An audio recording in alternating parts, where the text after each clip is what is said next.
In today's video, I'll be showing you how to cancel the Amazon Kindle Unlimited subscription. However, you can also use this to cancel the Kindle Unlimited free trial. So the first thing you want to do is go ahead and open up Amazon, and you just want to sign into your account. Now I'll be doing this on the Amazon website, however this can also be done on the Amazon app. So what you want to do is go to the top right corner and look for your name, and when you hover over it, it brings open this section with all of these different options and settings. What we have to do is go to where it says your account, and we can go down and look for this option which says your Kindle Unlimited.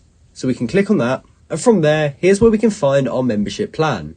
Now in order to cancel it, we can go to the bottom left corner and we can click cancel Kindle Unlimited membership, which is right here. And it asks us if we're sure we want to end our membership.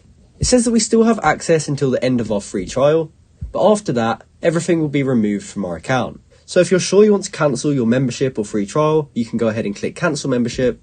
And as you can see, it now says, thank you, your membership has been cancelled. So that's how you can cancel an Amazon Kindle Unlimited subscription. I hope you found this video helpful, and thanks for watching.